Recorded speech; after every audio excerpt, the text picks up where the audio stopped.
அனைவருக்கும் வணக்கம். கணக்கெடுப்பு படிவத்தை எப்படி ஃபில் பண்ணணுன்றதை பார்க்க போகிறோம். கணக்கெடுப்பு படிவத்தில் உங்களுடைய பெயர் வந்துடும், நீங்கள் எந்த பூத்தில் ஓட்டு போகிறீங்கன்றதும் உங்கள் ஃபோட்டோ வந்து புகைப்படம் வந்துடும். இதில் புதிய புகைப்படம் ஒட்டணும். இப்போ கணக்கெடுப்பு படிவத்தை 3 கேட்டகரியாக பிரிச்சுக்கலாம்.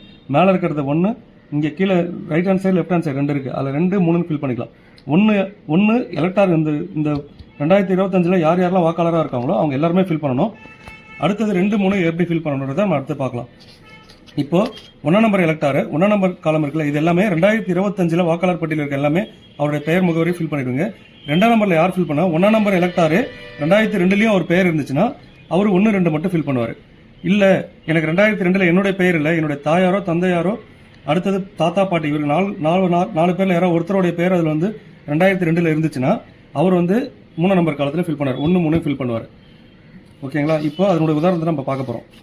இப்போ இந்த எலக்டார் எடுத்துட்டீங்கன்னா இந்த குப்புசாமி இதெல்லாம் வந்து உதாரணத்துக்காக தான் எடுத்துக்கிறோம். குப்புசாமின்ற எலக்டார் பார்த்தீங்கன்னா அவர் அவர் டேட் ஆஃப் பர்த் இங்கே ஃபில் பண்ணிடுறாரு, அவருடைய ஆதார் நம்பர் ஃபில் பண்ணிடுறாரு, அவருடைய கைபேசி எண், அவருடைய தந்தையார் பாதுகாப்பு பேர், அதாவது குப்புசாமியோட தந்தை பெயர் ராமசாமி, அவருடைய தந்தையுடைய ஓட்டர் ஐடி நம்பர், அடுத்தது அவருடைய தாயார் நம்பர் பெயர், தாயாருடைய ஓட்டர் ஐடி நம்பர், துணைவியார்னா அவர் திருமணம் ஆகியிருந்தாலும் அவர் மனைவி பெயர், அவருடைய மனைவியோட ஓட்டர் ஐடி நம்பர், இதை மனைவியா இருந்தாங்கன்னா அவருடைய கணவருடைய பெயரை போட்டு ஃபில் பண்ணுவாங்க. அடுத்தது இங்க இந்த எலக்டாரு 2025 ஒரு பெயர் இருக்கு, இது எல்லாருமே கம்பல்சரி ஃபில் பண்ண போறாங்க.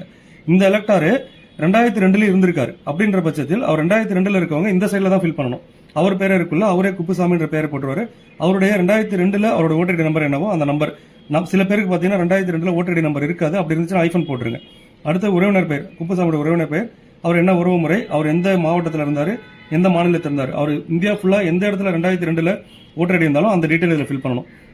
இப்போ சட்டமன்ற தொகுதி பேர் பார்த்தீங்கன்னா மண்ணாடிப்பட்டு. இப்போ சட்டமன்ற தொகுதி என்னன்றது 2002 அந்த தொகுதிக்கு என்ன நம்பரோ அந்த நம்பர் போடணும். 2002 அந்த பாகத்தினோட என்னவோ அதை போடணும். இப்போ மண்ணாடிப்பட்டுன்றது 2025 தொகுதி எண் 1, ஆனால் 2002 பார்த்தீங்கன்னா 15. ஸோ அதனால 15 போட்டிருக்கோம். அந்த பாகம் என்ன, அவருடைய வரிசை எண் போடணும். அடுத்தது அவர் கையெழுத்து போட்டுட்டு பிஎல்ஓ கையெழுத்து போட்டுருவாங்க. இவங்க இந்த உதாரணம் பார்த்தீங்கன்னா இந்த எலக்டாரே 2002 இருந்தார், அதனால 1ஆம் நம்பர் ஃபீல்டையும் 2ஆம் நம்பர் ஃபீல்டையும் ஃபுல்லாக ஃபில் பண்ணிடுறாரு. ஓகேங்களா? இப்போ அடுத்த உதாரணம் பார்க்க போறோம். அடுத்த உதாரணம் பார்த்தீங்கன்னா இந்த எலக்டாரு 2002 இல்லை, அதனால அவர் இங்கே ஃபில் பண்ணல. ஆனா அவருடைய அம்மா இல்ல அப்பா இல்ல தாத்தா இல்ல பாட்டி யாரோ ஒருத்தவங்க வந்து 2002 இருந்திருக்காங்க. இந்த எலக்டாருக்கு அவங்க அப்பாவே 2002 இருந்திருக்காரு, அதனால என்ன ஃபில் பண்றாருன்னா அவருடைய டீடைல் ஃபுல்லா இங்க ஃபில் பண்ணிடுறாரு. ஃபில் பண்ணதுக்கு அப்புறம் அவருடைய உறவினர் இங்க பாருங்க, முந்தைய தீவிர திருத்தத்தின் வாக்காளர் பட்டியலில் உள்ள வாக்காளரின் உறவினர் பெயர்னா இவருக்கு உறவினர்ன்றது யார், அப்பா தான். அவருடைய அப்பாவுடைய பெயர், அடுத்தது அவங்க அப்பாவுடைய ஓட்டர் ஐடி நம்பர், பழைய ஓட்டர் ஐடி நம்பர் 2002 என்ன இருந்துச்சு அது, அப்பாவுடைய உறவினர் பெயர், அப்பாவுடைய சேகர்ன்றவர் அவங்க அப்பாவுடைய உறவினர் பெயர் ராஜா. அடுத்தது அவருக்கு என்ன உறவு முறை, அவர் எந்த மாவட்டம் என்ன மாநிலம்